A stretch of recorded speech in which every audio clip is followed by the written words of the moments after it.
Olá pessoal, tudo bem? Sejam bem-vindos a mais um programa Parto em Foco e hoje vamos falar sobre o Portal do Nascimento, uma visão antroposófica da concepção, gestação e parto. Para isso eu convidei a obstetra paulista Kátia Schuba, que é especialista em medicina antroposófica. Para quem não sabe, a antroposofia propõe um olhar ampliado sobre essa experiência humana, levando em considerações os aspectos físicos, emocionais e espirituais. Então será um encontro muito especial, uma viagem sobre esse portal tão importante para a nossa espécie, que é o portal do nascimento. Eu entendo muito pouco sobre medicina antroposófica e sempre tive uma curiosidade muito grande de me aprofundar um pouco nesse tema. Então esse convite para a Kátia vai ser um grande aprendizado para mim. Eu tenho aqui algumas mães que têm já uma proximidade com a pedagogia antroposófica, com a pedagogia Waldorf, e sempre me intrigou, sempre me provocou um pouquinho aquele olhar. E elas sempre brincam comigo, falando: doutor Emerson, tem alguma proximidade com o seu olhar, com o olhar da humanização, com a antroposofia, você tem que entender um pouquinho mais sobre isso. Eu estou me propondo aqui hoje a aprender junto com vocês. Então sejam bem-vindos todos vocês, seja bem-vinda Kátia Schuba. Grande Tudo bom? prazer, viu? Agradeço muito o convite, seu convite do Instituto Nascer também, viu? Grande prazer. Ô, Kátia, você tem uma voz tranquila, sabia? Já falaram isso para você? Muitas vezes. Você tem uma voz calma, tranquila, assim. Um encanto poder Muito falar com bom. você, tá bom? Grande prazer também. Espero Que bom. esclarecer aqui as dúvidas e lançar luz num assunto que eu gosto tanto, né? Muito bom. Exatamente. Você viu? E eu falei aqui na abertura que é um assunto que eu domino muito pouco, assim. Eu acho que talvez isso aqui vai ser um start, assim, para que eu mergulhe um pouquinho nesse olhar da antroposofia. Eu digo há alguns anos que o Instituto tem uma conexão muito grande, né, com a medicina baseada em evidência, com a ciência, com a cientificação do nascimento, mas esse evento é um evento milenar, é um evento que acontece muito antes da ciência existir, da tecnologia existir. Então, espera um pouquinho, eu acho que a ciência, por si só, não consegue explicar toda essa grandiosidade, né, que é a concepção de uma vida, a gestação e o nascimento de um novo ser. Né? Então, eu Sim, acho que esse papo aqui vai trazer um pouco dessa luz, não é isso? com certeza, com Que certeza. bom. E até porque, Emerson, assim, a antroposofia, ela também é uma ciência, né? A ciência antroposófica é uma ciência espiritual que foi toda idealizada, construída e escrita por um filósofo austríaco no início do século passado, chamado Rudolf Steiner. E das bases, a antroposofia ela é uma ciência grandiosa, que tem muitos elementos, muitas searas, e a partir desse grande campo do conhecimento humano, da ciência espiritual chamada antroposofia, se lançam muitos braços em vários campos do conhecimento humano. Então, da antroposofia vem uma linha pedagógica, que é a pedagogia Waldorf, vem a medicina antroposófica, vem a agricultura biodinâmica, vem a economia viva, a economia associativa, vem a pedagogia social, a pedagogia curativa, enfim, tem a arquitetura, tem uma linha arquitetônica que ela é derivada da antroposofia também. Então, isso permeia muitos campos do conhecimento humano. É muito legal, assim, poder se aprofundar nisso, né? Eu sempre faço uma pergunta inicial assim, para ir ambientando a pessoa junto aqui dos nossos seguidores, eu pergunto sempre, quando a humanização chegou até você? E no Uhum. seu caso eu vou perguntar, quando a humanização e a antroposofia se uniram, ou se conectaram, ou quando você foi tocado por esses dois olhares, assim, de uma forma breve, né? Porque isso deve ser longo, né? Isso deve ser longo, mas assim. veio em momentos muito próximos, né? Na verdade, assim, desde que eu me formei na Faculdade de Medicina em 1996. E eu fiz faculdade de medicina da USP, depois eu fui direto para a residência médica, e eu tinha muitas inquietações, Emerson, muitas perguntas que eu não achava resposta. E isso já me incomodava, mas eu seguia o barco, não, vamos para a pós, vamos para o mestrado, vamos para o doutorado, e fui seguindo, mas sempre com umas pulguinhas atrás da orelha, porque eu chegava até assim as profundezas das explicações orgânicas e genéticas, até físicas, né? E algumas coisas eu não encontrava resposta, mas eu sabia que eu teria um momento onde eu precisaria ir atrás disso até para me realizar. Quando eu engravidei do meu primeiro filho, eu tenho dois filhos, o mais velho tem quase 19 anos e a mais nova tem quase 14. Quando eu estava grávida do meu primeiro filho, aquelas coisas de gestante, né? Eu fui começar a pesquisar um pouco escolas, porque eu já visualizava que eu ia ter que voltar ao trabalho e como que eu ia me organizar, etc. E aí, na época, eu trabalhava uma das coisas, um dos meus trabalhos era num grande laboratório aqui em São Paulo, no Fleury.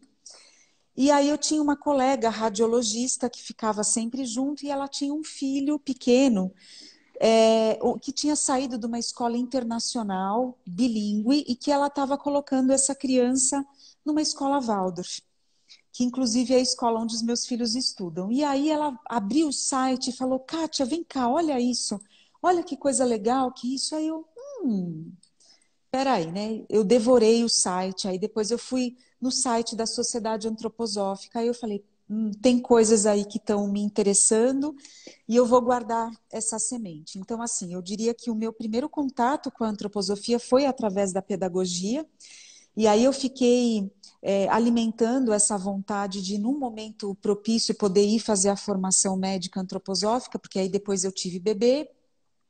Um pouco adiante, quando meu filho estava com 1 ano, ele realmente foi para um berçário Waldorf, e ele foi aluno Waldorf de vida toda, terminou o ciclo de ensino médio dele o ano passado. E, e aí eu fiquei vendo qual seria esse momento ideal para ir atrás, para conseguir fazer a formação médica, né? Que eu consegui concretizar isso um pouco depois. Mas a antroposofia ela chegou para mim pela porta da pedagogia Waldorf, através dos filhos. Eu sempre acho que os filhos é quem trazem todos os presentes para a gente, né? E a humanização também veio através do meu primeiro filho, porque esse meu filho de quase 19 anos, ele nasceu de uma cesárea, e foi uma cesárea que depois me trouxe muitos questionamentos, muitas reflexões com relação à indicação, com relação ao momento que não foi o momento propício para ele, porque o meu filho ele não nasceu bem, ele teve um Apgar de 5 no primeiro minuto. Enfim, uma outra história que nem é o motivo da live hoje, né? E aí, um tempo depois, eu entrei em contato com o Dr. Jorge Kuhn, porque eu já o conhecia na época do mestrado. Uma vez eu fui para um congresso e fui dar uma aula numa mesa redonda, e o Jorge Kuhn, ele me confrontou nessa mesa com algumas perguntas assim bem provocativas, né? Eu falei, mas quem que é ele, né? Aí fui atrás e falei, ai, doutor Jorge Kuhn. Aí eu fui conversar com o doutor Jorge e abri muito das minhas inquietações e de tudo que eu não estava sentindo como o caminho correto. E foi através dele, ele abriu as portas do consultório dele, da casa dele, dos partos que ele atendia, e começou a me convidar para participar, primeiro como observadora, depois eu auxiliava ele em alguns partos e virei uma grande amiga dele, da esposa dele, da Mema. Então, assim, realmente aquilo se transformou numa amizade de vida, né? Casamento dos filhos. E depois o Jorge me acompanhou no meu segundo parto, da minha filha que tem quase 14, e nela eu acabei optando por um parto domiciliar que o Dr. Jorge me atendeu. Então, assim, foi uma jornada, mas foi ele quem me levou para o caminho da humanização, né? E Que ali, a bom. partir dele, eu conheci muitas pessoas bacanas que foram estendendo a mão e que se abriu um admirável mundo novo, onde realmente eu vi que era esse o caminho que realmente me traria prazer, satisfação e essa certeza de que eu estava cumprindo a minha missão como médica obstetra, né? Que eu tinha escolhido ser.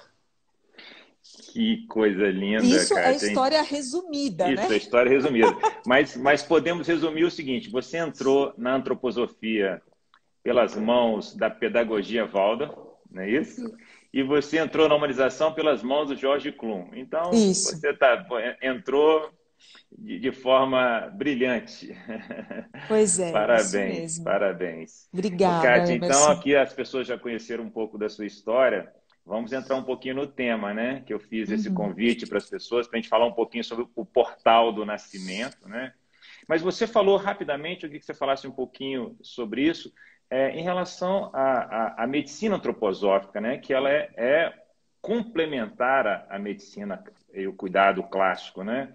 Fala um pouquinho sobre isso para que as pessoas entendam. Não é uma coisa nem outra, as coisas andam juntas, né? Sim, sim, Então, sim. Então, acho que a gente precisa desmistificar, Emerson, porque às vezes as pessoas procuram a medicina antroposófica como uma medicina alternativa. E ela não é alternativa.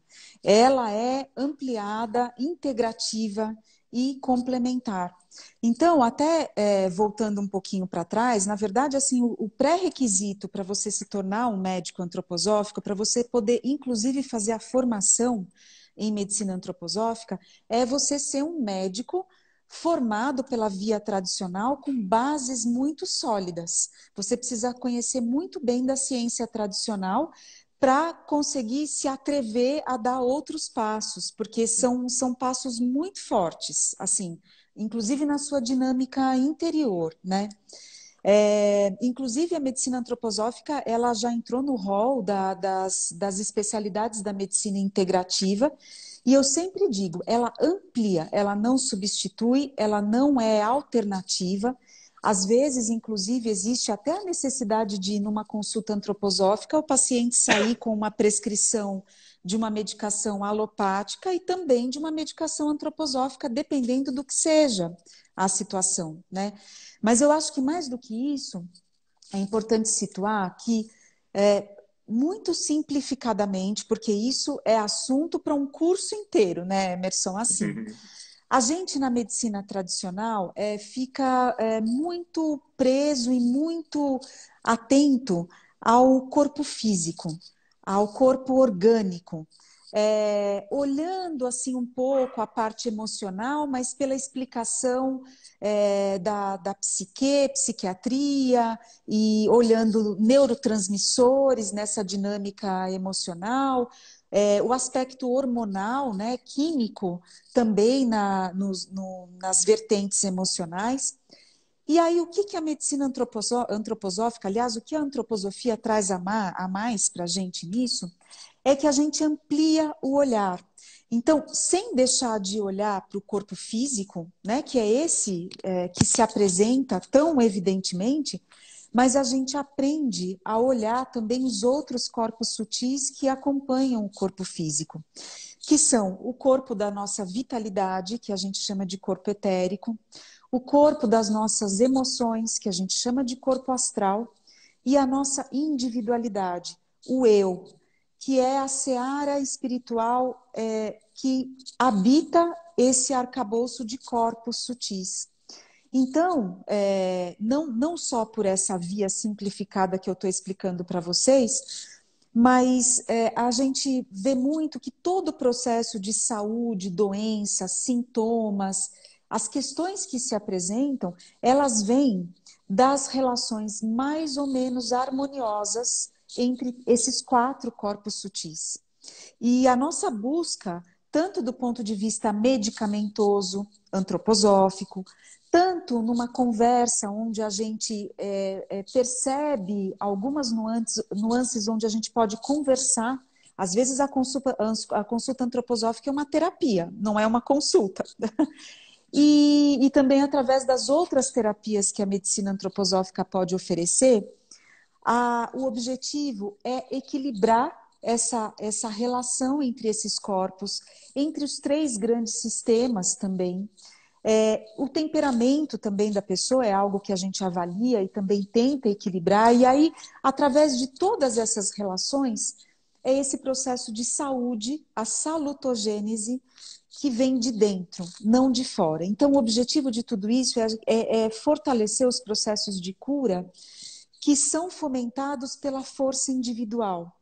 Não só através de um comprimido alopático que você dá para aquela pessoa e sana a dor de cabeça ou o sintoma que ela vem apresentar. Porque isso é uma cura que vem de fora para dentro, né? Mas essa é a grande chamada, é a gente entender que a medicina antroposófica ela não é alternativa, mas ela é uma ampliação. Perfeito. Ouvindo você, Kátia, falar sobre esses conceitos da medicina antroposófica, se eu pudesse escolher uma especialidade médica para que a antroposofia casasse de forma muito harmoniosa, eu acho que é a obstetrícia, né? Acho que falando da antroposofia obstétrica, né? Então, porque quem cuida desse momento da vida das mulheres, né? Sabe como todas essas questões que você acabou de levantar, entendeu? Assim, fica muito claro para a gente, quem é obstetra há muitos anos, quem é enfermeiro obstetra, quem é doula, quem está ouvindo a gente aqui e atua nesse universo, né? Claramente tem essa percepção de que o nascimento em si, a gravidez e o parto, eu vou falar isso de forma mais fragmentada lá para frente, tem todas essas conexões aí. Não é só o corpo, né? Não é só uma coisa, não é um mecanismo, né? Então, assim, não é só uma mecânica, né? Então, assim, o parto, o nascimento, a gestação, não é uma cirurgia, não é uma doença, uma patologia, uma pneumonia, não é uma lesão, um osso quebrado. Então, tudo isso faz muito sentido com a obstetrícia, né? Assim, porque é um evento que provavelmente sofre essas influências do aspecto físico, obviamente, né? Do aspecto emocional. A gente que lida com isso vê claramente como essas questões emocionais e esse equilíbrio aí, sabe, que você vem trazendo da espiritualidade ou dessas energias, né, que a medicina tradicional não enxerga, né, e que você está trazendo esse olhar, isso tem muita importância. Então, a obstetrícia tem uma sinergia muito forte, eu acho, com tudo isso que você acabou de falar, né? Por isso, esse convite para conversar sobre esse portal aí, né? Sabe, Emerson, eu costumo até dizer para as pacientes, né, que existe uma confluência muito grande no pensamento da medicina antroposófica a respeito do nascimento e do parto, com o que hoje a medicina baseada em evidências indica como a melhor prática. E a medicina antroposófica já dizia isso há muito tempo, né?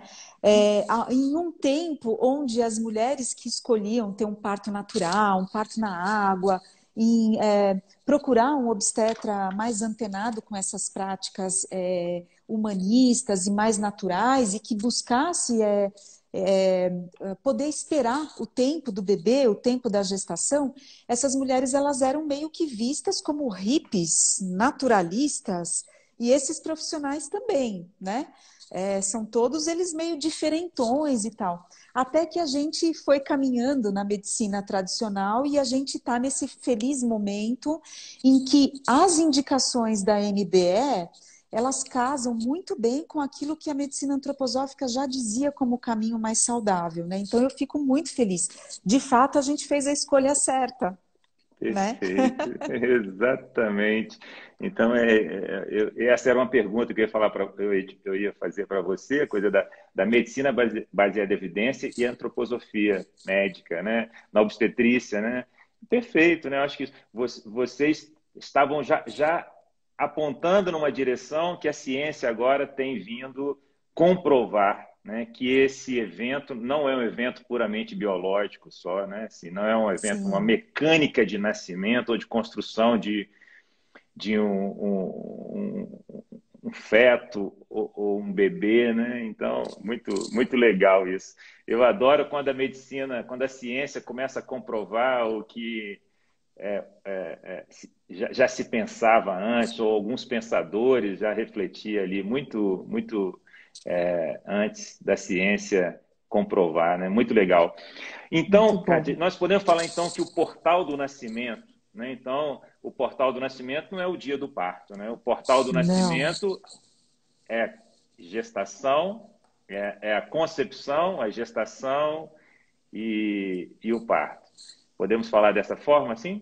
É isso? O que seria o podemos, portal do podemos. nascimento, então? É um grande portal. Se eu pudesse, talvez resumidamente, contar uma história para você, daquilo, resumidamente, o que Rudolf Steiner nos trouxe a respeito desse portal do nascimento, né, Emerson? É muito bonito tudo isso. E, na verdade, tudo começa lá atrás. Todos os seres espirituais que estão aguardando para virem para o plano físico, eles já fizeram seus encontros, as suas escolhas, né? Então, Rudolf Steiner ele dizia que cada um de nós, no nosso processo encarnatório, a gente vai passando por todas as esferas planetárias, dos planetas suprassolares aos infrasolares, e quando para na esfera solar, ali é o momento dos encontros e dos acordos. E é nessa esfera, no nosso processo encarnatório, que a gente diz um sim para os filhos que a gente vai ter. Obviamente que a gente não lembra de nada disso quando nasce, né? As coisas vão acontecendo na vida. Mas cada um de nós tem uma bagagem, e uma bagagem espiritual, que a gente chama de karma, e a partir daí a gente também precisa fazer escolhas, inclusive de quem é a família que a gente precisa chegar para cumprir a nossa missão e para que a família cumpra a dela também. Qual é a região geográfica que eu preciso nascer?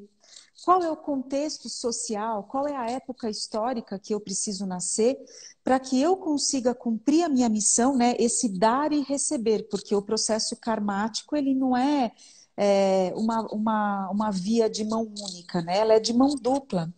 Então, às vezes as pessoas perguntam, mas então quer dizer que os bebês escolhem os pais? Sim, no conhecimento antroposófico, a gente acredita muito nisso, né? Que nesses acordos na esfera solar já foi feita essa escolha e essa escolha ela acontece porque a gente tem um propósito de vida, uma missão que vai se aprimorando em cada ciclo encarnatório.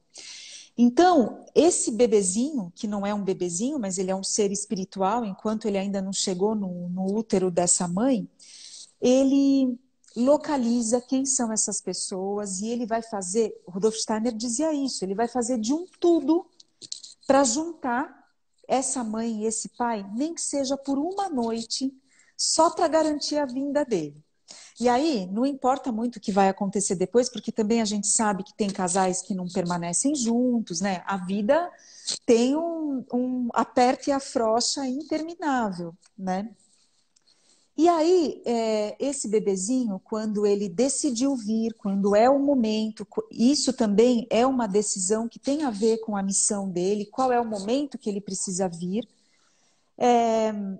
ele costuma trazer, fazer alguns contatos com esses pais, né? E tem muitas mulheres, você já deve ter tido essa experiência, que dizem sonhar, ou sentir a proximidade de uma criança por perto. Olha, antes de eu engravidar, eu sentia que tinha uma criança rondando. Nossa, quantas vezes eu já não ouvi isso? Eu sonhei, eu vi o rostinho, eu sabia que era uma menina e ela vai chamar tal coisa. Bom, mas não estou grávida ainda, mas eu sei que vai vir. Então, uma grande parte das mulheres, se elas estiverem atentas e abertas, elas também recebem essa anunciação. E aí, a partir do momento que esse ser realmente é concebido, né? Ele também vai começar essa viagem encarnatória. É nesse momento que o serzinho vai ter que passar por todas essas esferas planetárias, fazer também os acordos dele na esfera solar. E aí, essas 40 semanas, mais ou menos, né, que dura o processo gestacional, Rudolf Steiner dizia que o ser espiritual que vai encarnar, ele fica na última esfera infrasolar, que é a esfera lunar. Então é por isso que a gente fala, mas a gestação são 10 meses lunares e a influência da Lua sobre o ciclo gestacional, e é na esfera lunar que esse serzinho espiritual ele fica aguardando a prontidão desse corpo físico que está sendo gerado no útero materno para ele poder chegar. Então, durante todo o processo de gestação, é gestado no organismo materno o corpo físico, etérico, e esse euzinho, né, esse anímico espiritual, ele tá com um pezinho dentro desse útero materno, mas ele tá com uma grande parte dele ali na esfera lunar, aguardando o grande dia. E nessa esfera lunar, Emerson, esse ser espiritual que vai encarnar, ele tem a oportunidade, inclusive, de ter um vislumbre em forma de cenas do que vai ser a vida dele aqui na Terra. Rudolf Steiner, ele escreveu isso e afirmou isso nas obras dele. E aí tem uma coisa interessante que ele diz, é que nessa esfera lunar, às vezes, dependendo do que esse ser espiritual vislumbra na vida terrena, às vezes ele não tem coragem de vir, ou ele sente muito medo. E isso pode, inclusive, explicar algumas perdas gestacionais que não tem nenhuma grande explicação. Às vezes, aqueles pós-datismos intermináveis que a gente não entende, mas por que a gente está tentando induzir, assim, aonde a gente tem respaldo na ciência tradicional, a gente já está chegando ali naquele limite e o bebê não está querendo vir, né? Mas isso foi só um pequeno parênteses que eu quis falar. E até que chega o grande dia do parto, né? Do trabalho de parto, em que realmente a criança, imbuída dessa coragem e essa vontade, ela desencadeia o trabalho de parto. Então, assim, primordialmente, antes da cascata hormonal, que a gente sabe tão bem, de onde vem o desencadeamento do trabalho de parto, existe primordialmente essa vontade vital de um ser espiritual que falou: agora é a hora, eu estou encorajado, eu estou vencendo o meu medo e eu vou. E aí, esse eu vou é uma grande aventura.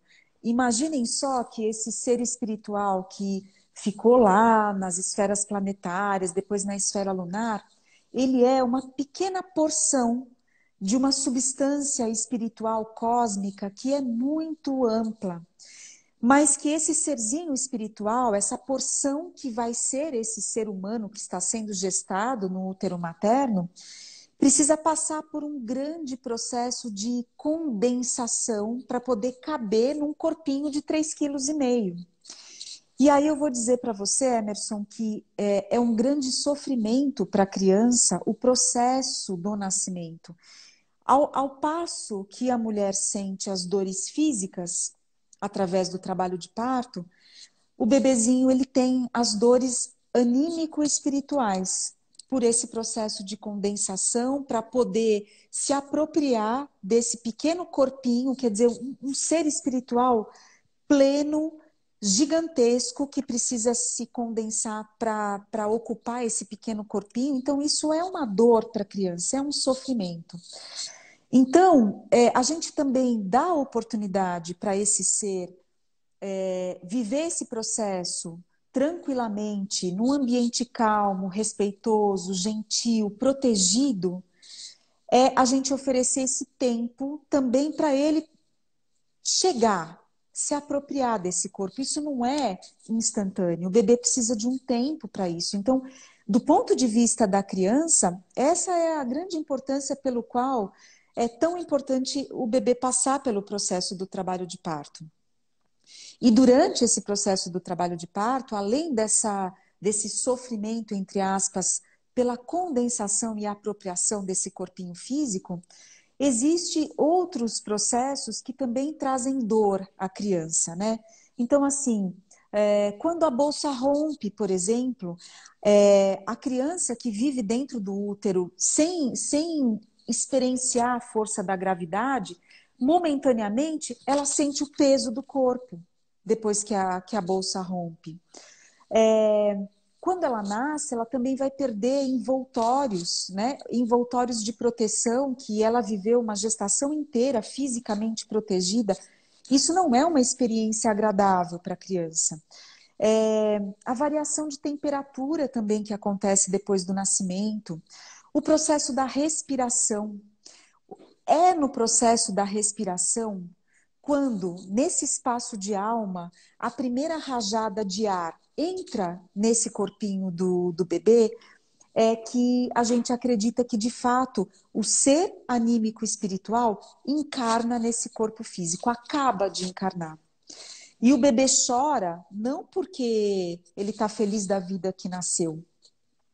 Expandir o pulmão e dar a primeira inspiração dói. Essa expansão dos alvéolos pulmonares, ela não é uma experiência agradável. Então, esse momento do nascimento, ele é uma mudança de ambiente e de envoltórios protetores que é bastante brusca para o bebê. Então, essa também é outro aspecto importante pelo qual a gente cuidar muito dessa atmosfera, desse ambiente, para propiciar a recepção mais gentil, mais acolhedora possível, é tão importante. Né? Eu contei uma história muito longa, né? Fui lá Puxa, mas atrás. muito lindo. Você fez uma viagem aí linda da concepção, né? Assim, da escolha dos bebês, e que coisa linda, poética também, né? Abordou um pouco ali a questão das perdas, né? Tão Sim, tristes, né? Assim, e esse olhar, né? Esse olhar de acalento também, né? E entendendo um pouco, né? Sobre esse prisma, né? E toda essa viagem que você descreveu, né, Kátia, ela reforça muito tudo que a gente tem defendido hoje em dia, né? Assim, o Brasil é um país vice-campeão mundial de cesarianas, é um país onde o parto normal é quase sempre mal vivido, sofrido, violento, desrespeitoso, né? Em que condições estamos gerando, né, o nosso, o futuro da nossa sociedade, né? Como estamos recebendo os bebês no nosso país, entende? Né? Então, assim, tudo isso que você disse só faz a gente ter um olhar de mais respeito, de mais delicadeza, de mais cuidado, de mais atenção, de mais respeito com toda essa viagem que é vivida da concepção, gestação e até o nascimento, né? Assim, muito lindo tudo isso que você disse e reforça muito tudo que a gente pensa aqui, né? E muito que a ciência tem, como você disse, né? Tem apontado nessa direção, assim. Não é só uma atitude um pouco mais educada e gentil com o bebê, não, é um entendimento mais profundo de tudo isso, né? Como é importante a gente ter empatia e cuidado com esses pequenos corajosos que estão vindo, né? Assim, muito lindo tudo isso que você disse. e sabe que até faltou eu dizer uma coisa nessa história que eu contei, né? Porque eu achei muito legal você falar desses pequenos corajosos, né? Porque realmente são. Precisa ter bastante coragem para nascer, para decidir vir, a despeito do que esse ser espiritual vislumbra ali na esfera lunar. Claro que depois ele não tem memória de nada disso, né? Mas é uma atitude, é uma decisão.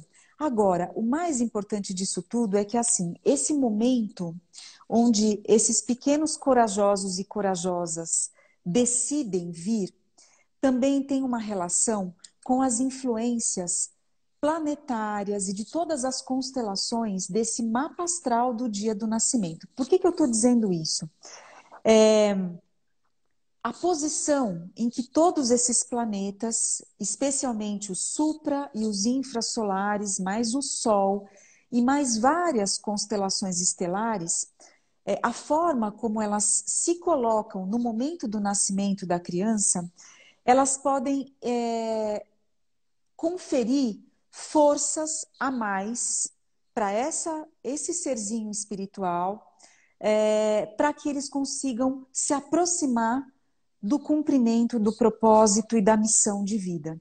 Então é um presente a mais que eles podem receber nesse momento do nascimento. Essa escolha, essa decisão desse momento de vir para a esfera terrestre, ela também passa por essa decisão conjugada com qual é as influências desse macrocosmos sobre o microcosmos, né? O que eu posso receber de forças que vão me ajudar nesse processo encarnatório?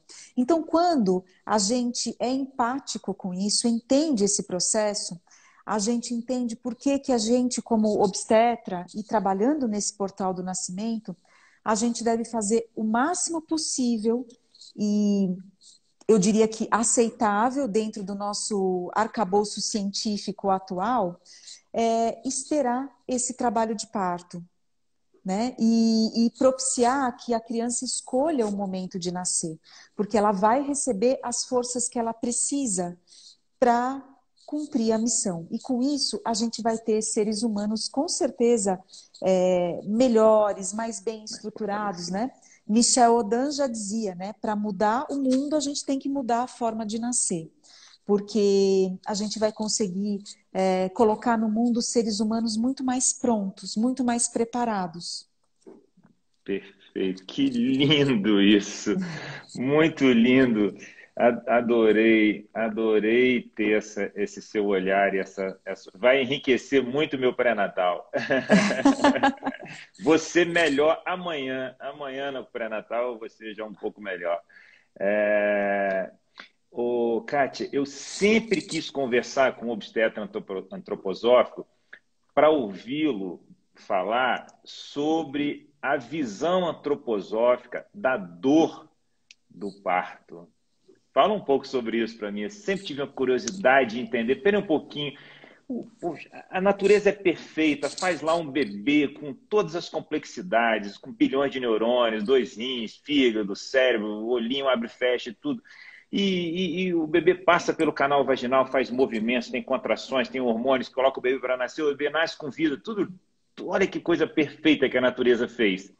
Mas na hora desse processo a mulher sente dor. Então, me explica um pouquinho assim, me explica o olhar da dor na antroposofia. Então, Emerson, então eu vou voltar de novo lá para aquela história que eu contei, né? O que acontece? A dor física que a mulher sente durante o trabalho de parto, ela vamos dizer assim, uma comunhão, um reflexo das dores anímico-espirituais que a criança está sentindo também durante o processo. Então,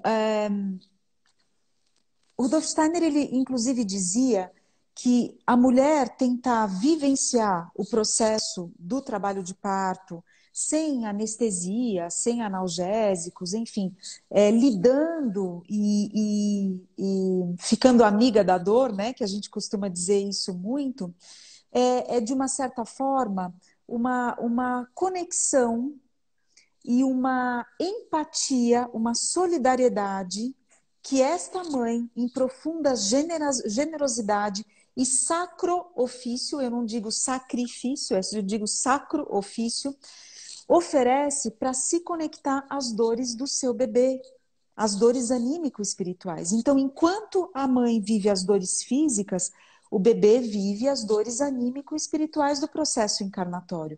E o quanto ela puder passar por esse processo de forma lúcida, Em generosidade, em sacro ofício, ela também ajuda a aliviar o karma dessa criança. Então, a mãe, ela já dá um presente para o seu próprio filho no processo do parto e do nascimento, nessa vivência da dor. Então, a dor, ela é quase que um transmutar, porque a gente sabe pelos processos orgânicos, né, onde muda o estado de consciência, a mulher se conecta com outros lugares, em outras paisagens, e é uma oportunidade até meditativa. O parto, ele tem um aspecto meditativo Um transe, nesse né? mergulho da dor, que ele é muito profundo, e é nesse lugar que a mulher ela acaba podendo, em generosidade, se conectar com as dores do bebê, fazer essa parceria, essa empatia, essa solidariedade com ele, viver junto o processo e aliviar o processo karmático da chegada dessa criança ao mundo. Coisa, gente. Ai, eu sempre quis ouvir essa explicação por essa ótica. Que coisa maravilhosa, né? Que empatia, né? É dividir, né? É É dividir. conectar, é encontrar conforto no desconforto, alguém e buscar ali se conectar com essas sensações, né? Ah, que coisa mais linda. Adorei. Mas me fala um pouquinho, outra visão que eu sempre tive muita curiosidade em entender o que a antroposofia pensa é sobre essa mulher moderna, multitarefas e multitalentos e multifunções na vida, trabalhando ou atuando ali fora ou desconectada, às vezes, do arquétipo feminino, assim, tomando cuidado de não ser mal interpretado. Mas eu queria que você falasse um pouquinho sobre isso, essa mulher moderna, porque eu lido muito com isso no Instituto, sabe? Assim, mulheres modernas e empresárias e médicas e trabalho e business e agora gravidez. Aí agora essa conexão, esse feminino, essa potência e tal. E aí? Me fala um pouquinho o que a antroposofia diz e quais os cuidados nós devemos ter também, né, para que essa mulher, esse arquétipo fique equilibrado e tal. Fale um pouquinho sobre isso. Olha, Emerson, na verdade, olha, Dá mais um curso essa aqui, né? dá mais um Pode... curso. Mas olha, resumindo, você sabe que na medicina antroposófica, acreditamos, e é algo que eu experiencio todos os dias na vida de consultório, que a maior fonte das patologias ginecológicas, elas vêm da desconexão arquetípica. Justamente dessa experiência de viver outros milhões de outros arquétipos, principalmente hoje o arquétipo masculino, porque cada vez mais a gente vê a mulher provedora, a mulher líder, a mulher empreendedora. Não que isso, sem nenhum juízo, mas são características primordiais que vêm desse Marte, que se conecta ao arquétipo masculino. Muita cobrança, muito perfeccionismo, é, uma desconexão, inclusive, com o ciclo menstrual, que se torna, às vezes, um incômodo na vida da mulher. Muitas mulheres não gostam de menstruar porque a menstruação traz ela para um lugar que é, às vezes, desconfortável dentro dessa cobrança social e cultural. E aí é que vem as patologias. Então, na verdade, a maior fonte das patologias ginecológicas, elas vêm do desequilíbrio arquetípico e esse distanciamento da mulher do arquétipo feminino. Oi. E o nosso grande trabalho não é mudar completamente a vida da mulher e dizer, não, agora você não pode fazer Equilibrar. isso. Não, é equilibrar. Que essa Equilibrar. mulher consiga plasmar na vida dela os espaços onde ela pode realmente estar no arquétipo feminino. E aí, no arquétipo feminino, eu até está envolvido também o arquétipo da maternidade, então essa ligação com a Lua, né? Lua e Vênus estão ali sempre muito juntas nessa história toda. Mas é a busca do equilíbrio, é se reconectar com isso. Então, não é que ela vai deixar de exercer os múltiplos papéis, né? A mulher contemporânea é isso, mas ela não pode se desconectar daquilo que é a essência, aquela canção da vida dela. E isso a gente vai atrás através de conversas, através de terapias específicas, através de algumas medicações. Então, a gente tem recursos, né, para trabalhar essa questão arquetípica e a salutogênese, né, essa cura de dentro para fora. Perfeito. E trazendo isso para a gravidez e trazendo isso para o parto, né? Isso aí me chamou muita atenção. Quando eu li um pouco sobre essa questão do arquétipo feminino e tal, dessa mulher com múltiplas funções e múltiplas tarefas, ou sobrecarregada, com esse desequilíbrio, né? Às vezes influenciando, porque a gravidez chama para isso. A gravidez não dá para fugir disso, não, entendeu? Na vida, no trabalho e tal, mas a gravidez, né? O parto em si, né? O parto, né? Principalmente, né? Como ele não dá para fugir disso, né? Eu acho Não, e aí é o seguinte, Emerson, sensacional. na gestação, além da questão do arquétipo feminino, a gente tem uma outra questão que é o seguinte: basicamente uma exigência de corpo etérico, de vitalidade. Então, assim, uma grande parte de corpo etérico e de vitalidade que esta mulher plasma é usada para a tarefa mais nobre que esse corpo está fazendo nesse momento, que é gestar. Então, sobra pouca vitalidade, na verdade, para os processos intelectuais, para os processos de decisões, para a memória, para até disposição para fazer outras coisas. Então, às vezes, tem mulheres que vêm desesperadas. Porque eu não estou conseguindo render o que eu rendia no trabalho. Eu estou angustiada com as cobranças. Eu não sei o que fazer, porque eu estou esquecendo tudo. A minha memória está horrível. E eu falo sempre para elas assim: olha, você está onde deveria estar. Eu fico contente que você está sentindo menos disposição para todas essas coisas externas, porque é sinal de que você está conseguindo reservar a parte importante da tua vitalidade para gestar. E eu já vi coisas, Emerson, por exemplo, as mulheres que, por alguma questão mesmo dessa conversa entre os corpos sutis, que elas conseguem desviar muita vitalidade para os processos racionais, intelectuais, para a força de trabalho, para a produção, para a entrega de resultado, né? Tão esperado na nossa cultura hoje. E sabe o que às vezes eu vejo acontecer? Chega lá, 32 semanas, queda do líquido amniótico. Um iniciozinho de restrição de crescimento intrauterina. Por quê?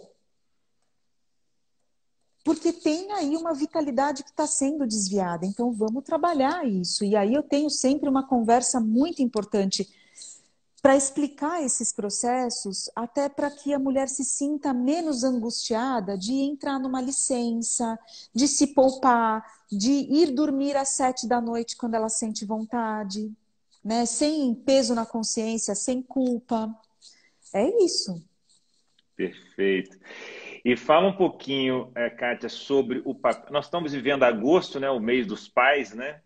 E então, o que você poderia falar um pouquinho, rapidamente, agora, porque a gente está chegando aqui no final, vou querer te ouvir um pouquinho sobre o puerpério, né, que é outra fase riquíssima, importante, sobre o papel do pai, ou do homem, ou do companheiro, ou da companheira, nesse equilíbrio aí do arquétipo, É. dos arquétipos. Eu acho que podemos deixar uma dica aqui, né? Assim, eu achei Então, importante, né? Emerson, você falou tudo, porque o papel deste pai, aliás, eu diria que hoje esse pai, esse companheiro, companheira, né? Porque nós temos hoje uma diversidade muito grande aí na formação desse casal, mas o grande papel desse pai, né, entre aspas, é liberar esta mulher para viver o processo arquetípico que ela precisa viver naquele momento. Então, cuidar de todo o resto, para que ela consiga viver o arquétipo feminino e o arquétipo da maternidade. O puerpério, ele é um grande processo de iniciação. É um processo absolutamente sem volta, porque é uma outra transição dessa vida intrauterina, extrauterina, o deixar de ser apenas filha para também ser mãe, é a reformulação de muitos processos de vida internos e externos. Eu costumo dizer, inclusive, que o puerpério, ele não tem só essa duração de 6 semanas, né? 40 dias, como a gente costuma olhar na visão da medicina tradicional. Esse puerpério ele é muito variável, diverso, cada mulher vive no seu próprio tempo. Tem puerpérios que duram um ano, como tem mulheres que um mês depois do parto estão super adaptadas, super resolvidas ali no dia a dia. Então a gente precisa libertar essas mulheres, né? Então o grande papel desse pai é deixar que essas mulheres vivam esses dois arquétipos, se aprofundem nesses dois arquétipos, porque ela vai criar raízes para essa grande mudança de vida que ela vai que ela vai ter, né? Perfeito. Isso não só no puerpério, né? Assim, podemos levar isso para a gestação inteira, para o momento do nascimento, para o parto e para o puerpério, não é isso? Sim, com Muito bom. certeza. Então, mais para o final, eu sempre pergunto um pouco, assim, eu sempre sugiro e pergunto algumas dicas preciosas, então, assim, dicas preciosas de uma obstetra antroposófica para as mulheres, as mães ou as futuras mães. Dicas, então, para uma vivência saudável sobre todo esse olhar da antroposofia para o portal do nascimento. Então, 2, 3 dicas para viver bem esse portal, para passar bem por esse portal. Por esse portal. Então, eu costumo dizer o seguinte, Emerson: a primeira dica é aprimorar os canais para perceber o seu próprio sentido vital. O que quer dizer isso? O sentido vital, ele é aquele em que o bebezinho, os bebês, eles têm um sentido vital que é absolutamente super bem desenvolvido, porque o bebê, quando ele tem fome, ele vai reclamar, porque ele quer comer. Quando ele tem sono, ele também vai reclamar porque ele precisa dormir. Quando ele está com a fralda suja, ele vai reclamar também. Nós reclamamos muito pouco, Emerson. A gente se adapta aos desconfortos. E a grávida, ela precisa aguçar essa percepção do sentido vital. Então, perceber o seu apetite, a sua fome, não deixar de comer porque você está numa reunião importante e não pode parar para comer, não deixar de ir ao banheiro porque, nossa, agora não vai dar, peraí, meia hora, vai, porque isso tem consequências. Não deixar de descansar quando ela percebe que o corpo está pedindo. Então, é aprimorar esse sentido de ouvir o que o corpo está pedindo para você, porque a gente na nossa cultura contemporânea atropela muito esse sentido vital. A gente tem ali muitas coisas para entregar, então às vezes independente da fome, do sono, do cansaço, a gente cumpre o que prometeu fazer, né? E as grávidas, elas não podem se comportar dessa maneira, elas têm que ouvir o que o corpo está pedindo. Uma outra dica é a aceitação dos processos, né? Então, a aceitação da estética gestacional, então o corpo vai mudar, a barriga, o quadril, os seios, aceitar que eu tô mais pesada, aceitar que eu vou precisar dormir mais cedo, aceitar, porque às vezes eu percebo que tem mulheres que às vezes lutam contra determinadas sensações e as mudanças que a gestação traz.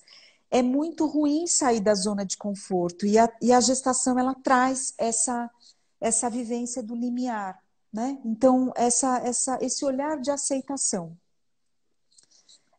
Claro, a terceira dica é escolher bem a equipe que vai acompanhar, independente de ser antroposófica ou não. Eu acho que as pessoas têm as buscas, então precisam se informar e precisam se conectar àquilo que diz respeito ao que ela está sentindo, né? Então, isso é uma dica importante.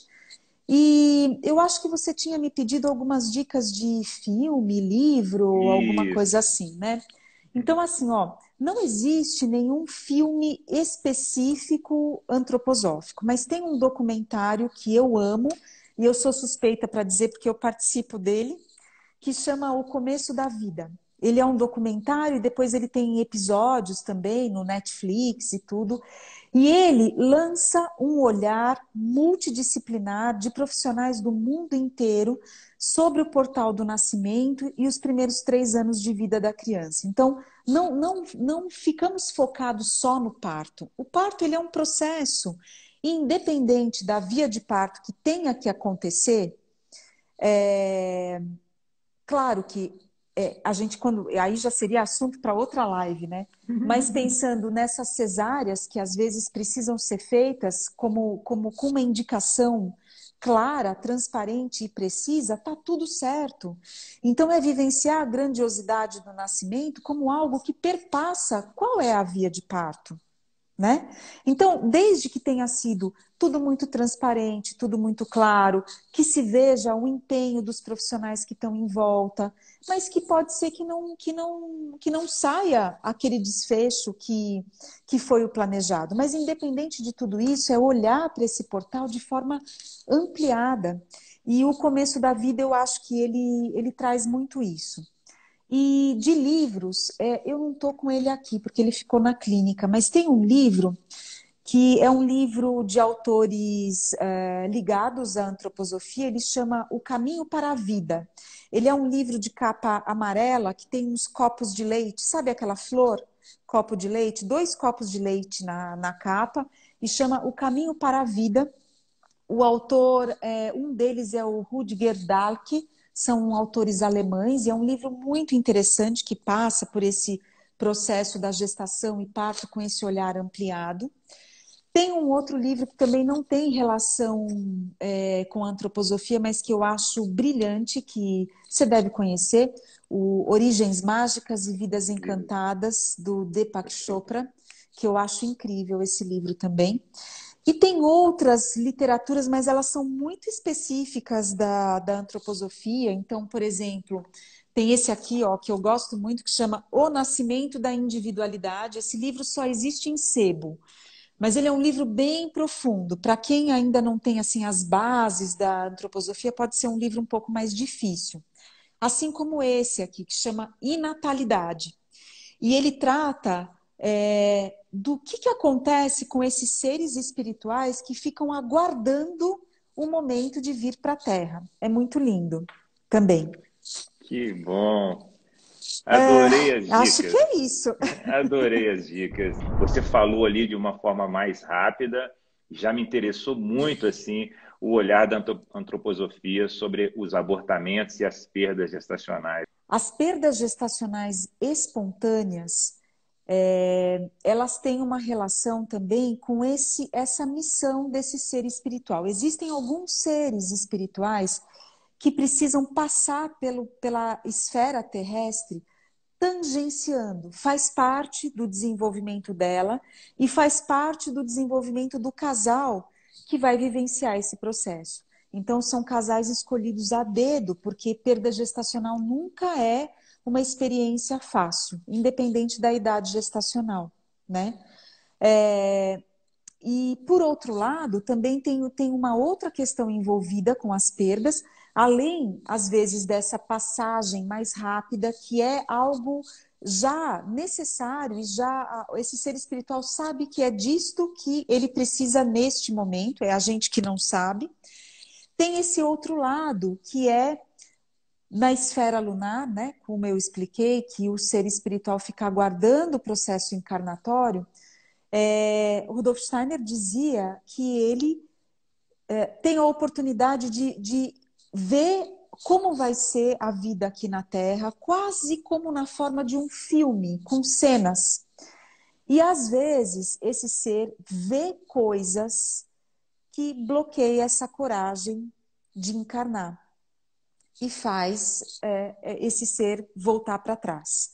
Então, essa determinação e essa coragem de vir a despeito do que esse serzinho vislumbra do que vai acontecer, é uma questão também que tem a ver com essas perdas, porque se o bebê não se encoraja a vir, ele vai voltar para trás e esse ser, esse físico etérico que está sendo gestado no útero materno, ele não vai para frente, né? Ele vai acabar sofrendo um falecimento aí desse corpo físico, né?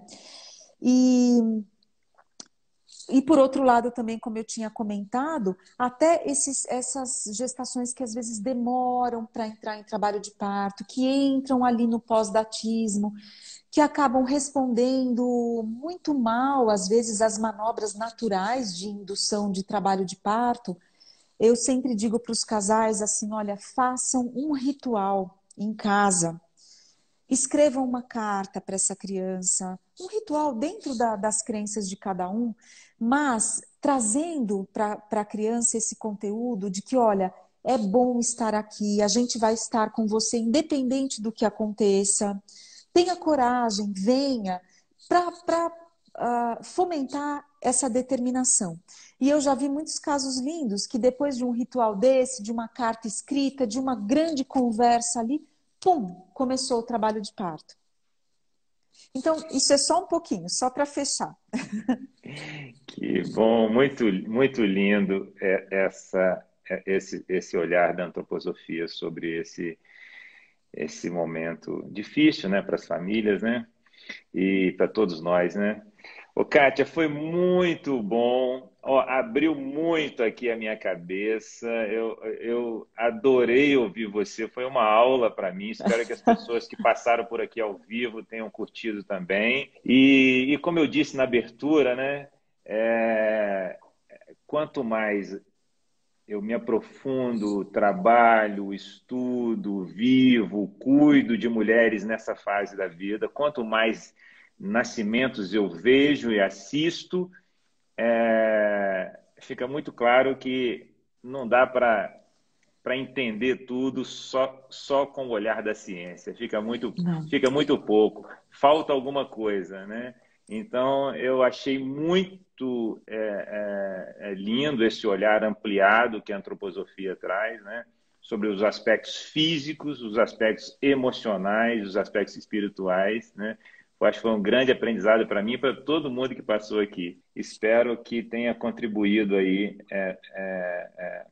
nessa consciência de um nascimento mais respeitoso, de uma gestação mais respeitosa, de um nascimento mais acolhedor, né? O Brasil precisa disso e aqui é mais um olhar que reforça que a gente está num momento de transformação, que o Brasil precisa de mudar nas próximas décadas e a gente acredita que está mudando, né? Porque o nascimento é algo muito, muito especial para a nossa espécie, né? E nascer bem, nascer saudável, nascer com respeito, nascer com segurança, nascer com empatia, nascer no seu tempo é super importante.